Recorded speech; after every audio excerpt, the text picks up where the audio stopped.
Ravi de vous retrouver pour cette session d'information. Dans l'actualité de ce jour, première session de lutte contre la désertification à Cotonou ce mardi 19 mars 2019. C'est une initiative du Comité national de lutte contre la désertification. Vous suivrez le compte-rendu dans ce journal.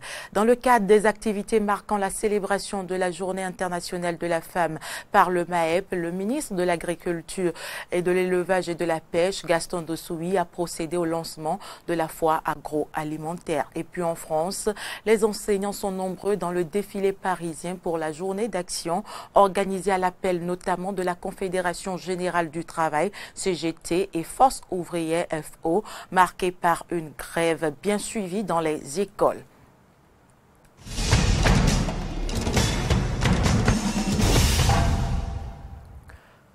Si vous venez de nous rejoindre, c'est le journal sur Eden TV. Bienvenue à toutes et à tous.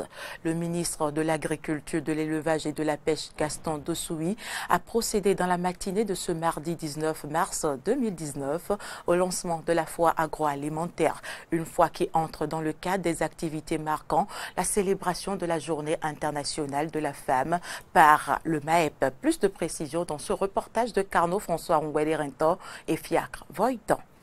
Faisant partie des activités qui entrent dans le cadre de la célébration de la Journée internationale de la femme par le ministère de l'Agriculture, de l'Élevage et de la Pêche, la foire agroalimentaire a été lancée officiellement ce mardi 19 mars 2019 par le ministre de l'Agriculture, de l'Élevage et de la Pêche. Un événement à mettre à l'actif de l'Union du personnel féminin du MAEP. Pendant 4 jours, les produits agroalimentaires Made in Benin seront visités.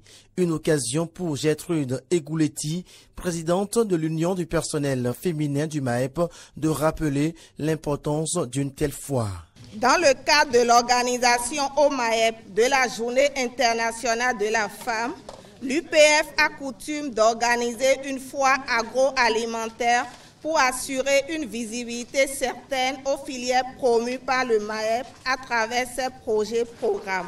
Ce faisant, nous avons voulu montrer au peuple béninois combien les femmes interviennent dans la création de richesses dans notre pays.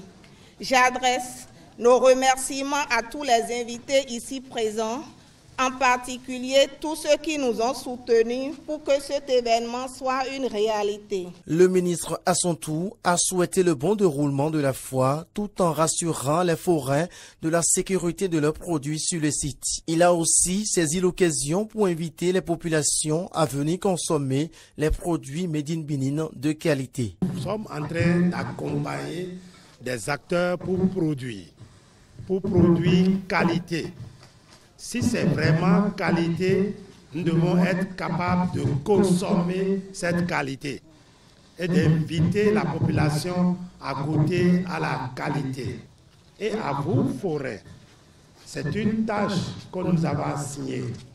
On vous a créé un marché que vous devez animer. Je ne voudrais pas avoir de la rupture. Une semaine durant, vous allez vendre ici.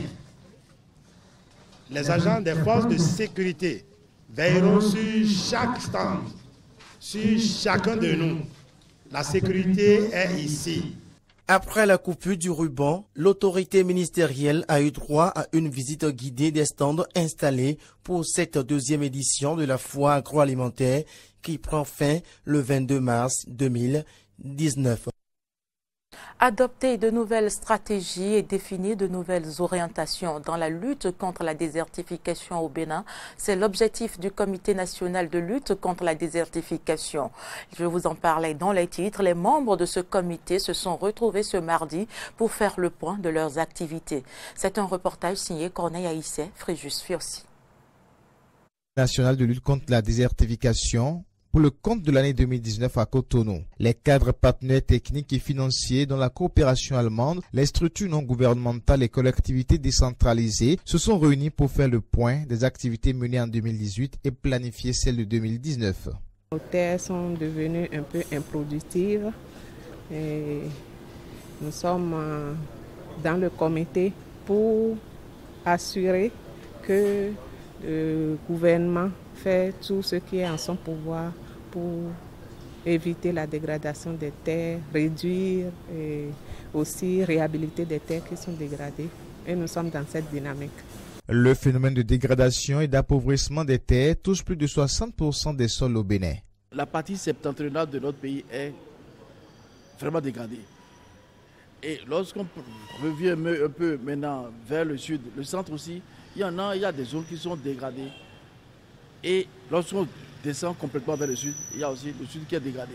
Mais on a quelques sols qui sont naturellement riches, qui sont, même si ils sont utilisés, le niveau de dégradation n'est pas pour autant élevé. Mais ces sols-là, c'est souvent les vertisols. Les effets de cette dégradation sont surtout ressentis dans le domaine agricole, a confié la représentante de l'Association des femmes agricultrices du Bénin.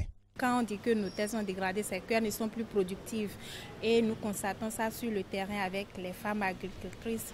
La production baisse. Face à l'ampleur de cette dégradation et à la perte progressive de la fertilité des sols, la présente session est l'occasion pour ces acteurs de proposer de nouvelles stratégies pour renforcer la lutte contre la dégradation des terres au Bénin, a déclaré Eloge Lima, représentant le ministre du Cadre de Vie.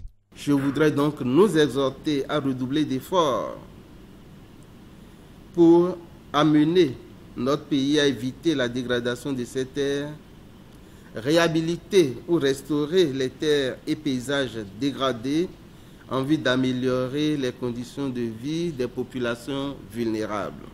La coopération allemande réaffirme à cette occasion son soutien au Bénin dans la gestion durable des terres. La coopération technique allemande, à travers la GIZ, soutient les différents pays partenaires, dont le Bénin, depuis plus de 40 ans, afin de contribuer à leur développement durable. Dans le cadre de la lutte contre la désertification, la gestion durable des terres a une place de choix. C'est pourquoi, à travers l'initiative spéciale Un seul monde sans fin, la GIZ y accompagne le Bénin avec la mise en œuvre depuis mars 2015 du projet Protection et réhabilitation de sols pour améliorer la sécurité alimentaire. La première session du Comité national de lutte contre la désertification a été rehaussée par la présence de Sandrine Geoffrey du Mécanisme mondial de la Convention des Nations Unies pour la lutte contre la désertification.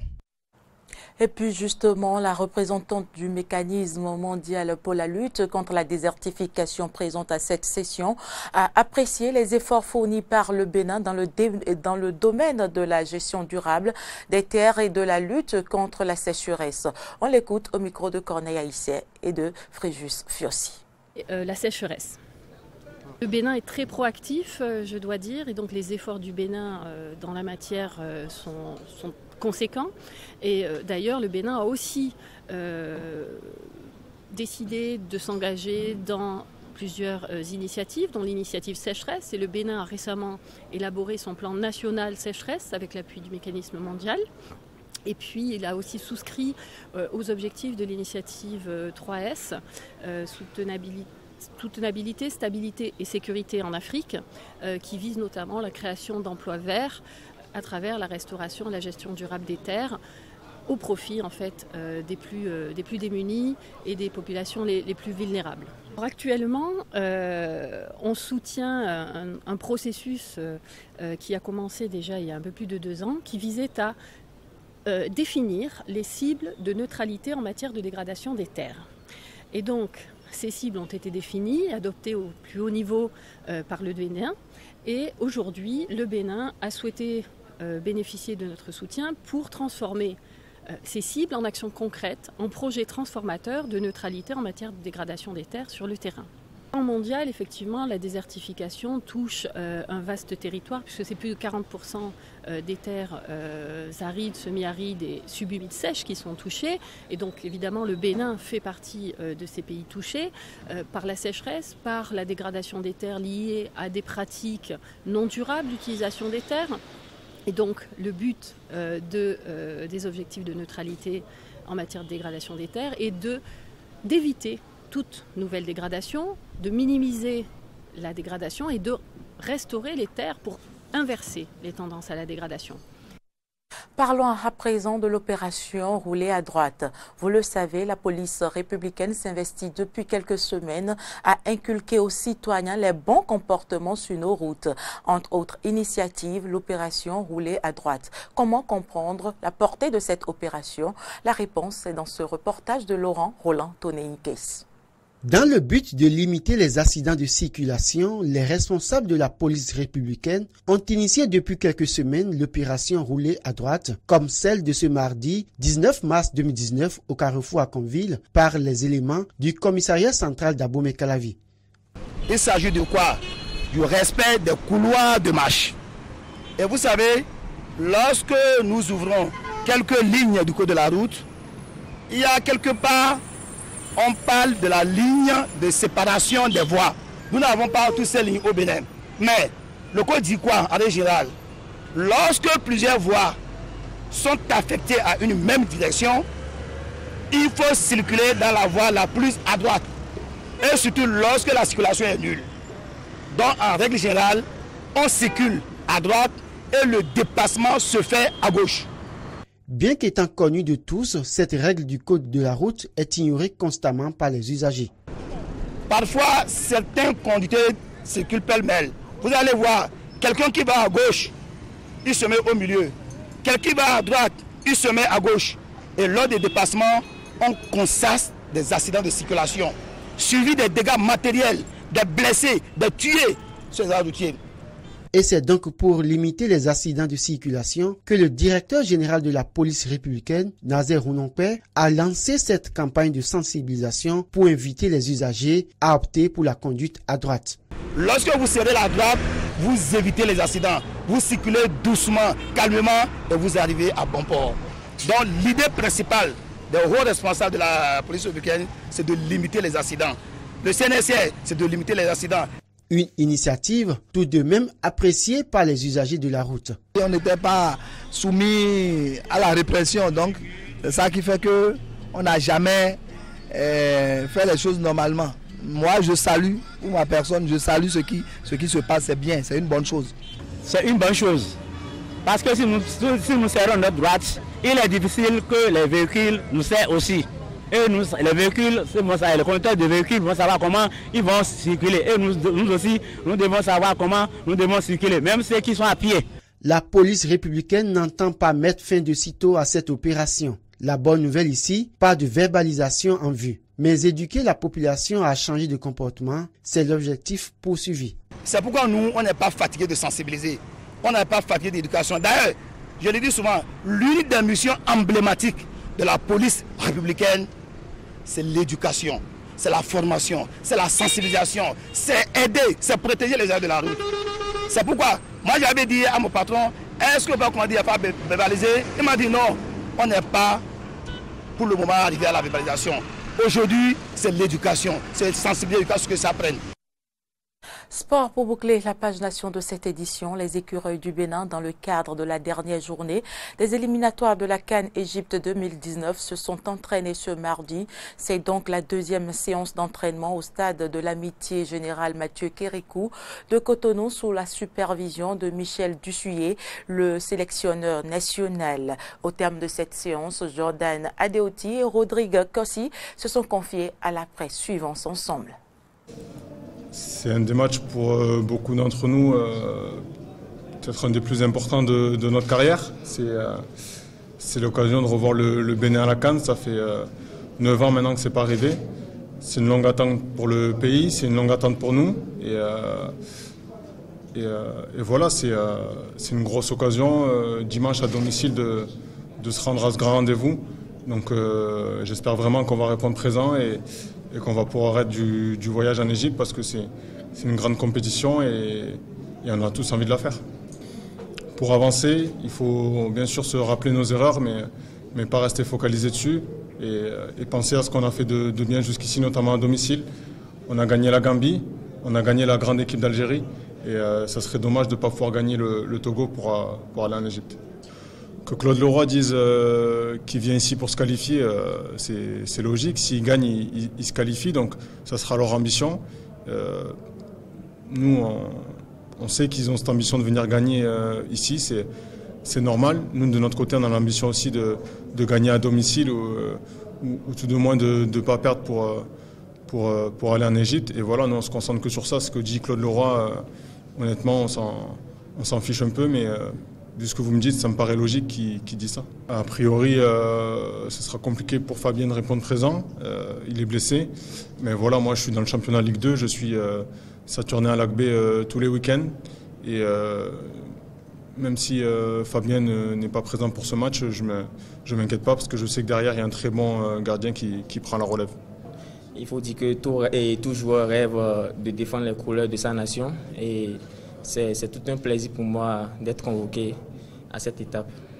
Je pense qu'au football, généralement, il y a la pression, mais on essaie de gérer toujours, il n'y a pas la pression. Donc, je suis calme, concentré sur l'objectif et je pense que tout ira bien.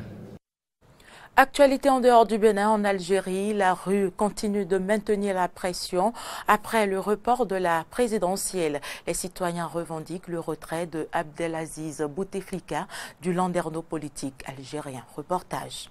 Étudiants et de professeurs du secondaire ont protesté hier à Alger pour dénoncer ce qu'ils qualifient de ruse d'Abdelaziz Bouteflika pour se maintenir au pouvoir. Lundi, le camp présidentiel a annulé la candidature du dirigeant de 82 ans pour un 5e mandat, mais aussi annulé l'élection prévue le 18 avril sans fixer de nouvelles dates.